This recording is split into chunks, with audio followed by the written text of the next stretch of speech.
Today we're sitting down with Mike Boland from BIA and Kesley, and we're going to talk about a little bit about his session and his views on the industry. So Mike, first, before we get started, tell me a little bit about yourself and, Sure. and what you do and your company. Sure.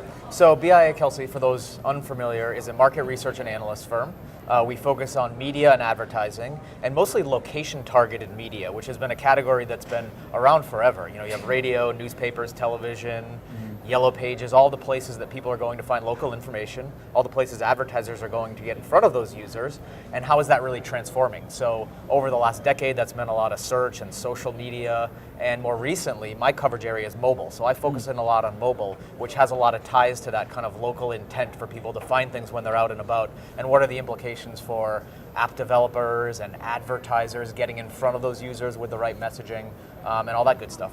So you just ended a session. Yep. Kicked off LeadsCon East with a session talking about billion-dollar evaluations in the industry and what the trends are. Yep. Tell me a little bit about what you guys discussed and Sure. what the takeaways were. So the conversation kind of happened on two levels. One, these three great companies up there. We had Matomi, Mexico, we had Bankrate, and we had Marchex. What they're doing to kind of transform their lead generation structures, the way that they're facilitating leads for their clients and partners with, you know, today's technological trends and different usage patterns for users. All these things are really changing how they're basically building their model. So on a strategic kind of product level, we talked about a lot of things, which we can get back to. And then the second level the conversation happened on was organizational growth. How are they, you know, as successful companies, as public companies, you know, doing a lot of things around reinvesting in the company versus building shareholder value, or how are they dealing with even things like HR issues and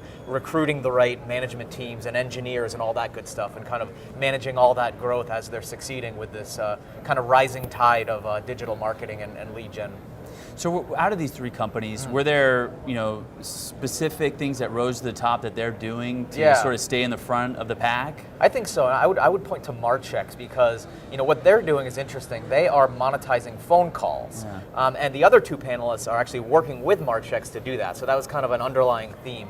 But the phone call situation is interesting because we're talking about a device that is 180 years old and is outperforming a lot of just kind of the more recent digital developments in marketing and lead forms.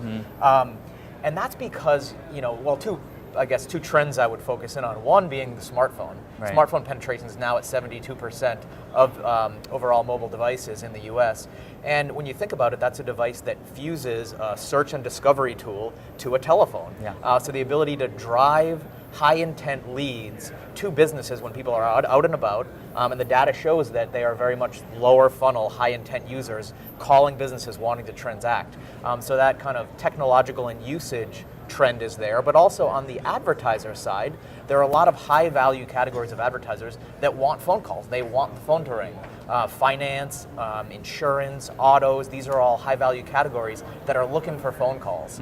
So this is all coming together in the analytics platforms that Marchex is building to not only drive phone calls, but also track and analyze them to be able to say, last month you got 62 great leads, conversions, this is what was said on the call, and all these analytics in the kind of age of big data colliding with all of this. Yeah, so those companies are really taking advantage of mobile. Yep. You know, are there challenges with these companies going into the mobile space and trying to capitalize on that? What are the key challenges? I think the challenges are that mobile is so new that on the advertiser side, so the buy side, all of these companies, partners and clients, aren't yet convinced of mobile. There aren't enough kind of, I guess, ROI metrics out there, even though what I just said, Marchex and them, they're all working on providing good ROI metrics. Yeah. The buy side of the equation, the brand advertisers and the agencies are still somewhat kind of set in their ways, still a little bit reticent. And when you look at traditional forms of emerging media, the advertisers always kind of trail behind. You have technology, you have users, and then the advertisers. So we're not at that point yet for a lot of this, so there tends to be a lot of oversupply of ad inventory based on all that user behavior. And then not enough kind of advertiser demand and enough advertiser adoption to really get into it yet. We believe that'll change. There's going to be kind of a wave coming, but I think that's the biggest challenge is the education that these companies have to embark upon when they are talking to agencies and brands and telling them about these kind of newfangled metrics when in fact these brands and agencies are kind of somewhat set in their ways. Yeah. Yeah. Now it's a shift though, because when we look at traditional lead gen companies and even Bankrate, they do some clicks that go out, but we look at data leads a lot of times, and it's very trackable. Oh, sure. And there's a shift from taking a data lead and incoming than a phone call. Absolutely. So how is that sort of changing the space from a advertise or brand standpoint that's working with a Marchex or working with a Bankrate, and now they've got incoming calls coming in. How do you see that affecting? Well, that is actually one of the reasons why they're reticent, because they're used to dealing with a certain kind of paradigm and a certain way of handling their leads and managing them and tracking them. So now that there are other things involved, and not just phone calls, I would add a lot of other things that are kind of mobile is bringing to the forefront. But that's one of the challenges. The other challenge is that it's a new ad format. They don't know how to deal with it yet. Yeah.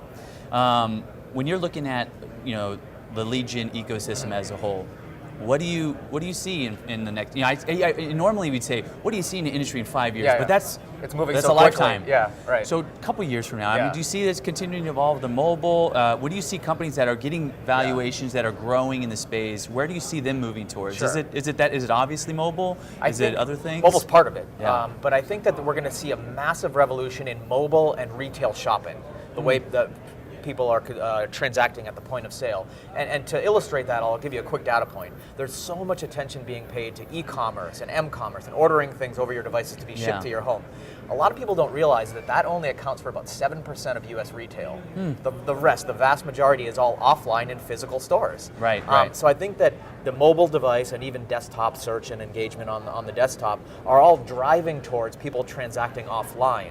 Now, an increasingly large percentage of that 93% of US spend happening offline is influenced in mobile and on desktop. Now that we have mobile in the picture, the ability to have a search device, a discovery device, and a transaction device down to the point of sale is great from a user perspective, because you can do a lot of things to check prices while you're in the store, the showrooming phenomenon and what's happening now with beacons. But also from the retailer or advertiser standpoint, they have a much more trackable path to conversion that is, it gives them better analytics, because they can track that back to whether it was a search campaign or whether it was another form of lead that resulted in an actual transaction, because that digital path to purchase is pervasive throughout, because people bring the phone to the store with them, as opposed to in the last decade, search has been so big and people are measuring things on clicks, and that's performance based, but that's really just a proxy for a conversion if someone clicked on something, unless it's e-commerce. But if something that happens in a store, which is again most commerce, that click doesn't really tell you much. Now that the mobile device goes with you to the store,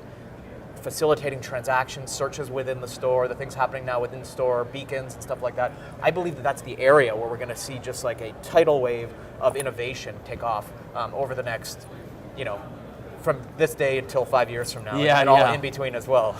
It's funny because those numbers are exactly flip-flopped with my wife. I think 90% of the purchases are online. Interesting. Maybe that's a that makes indicator. her unique. Yeah, right? Does it? Okay. Well, great. We appreciate you stopping by, Mike, and talking about your panel and yourself, and we really appreciate you stopping by. All right. Thank you very much. Thank you. Thanks for having me. All right.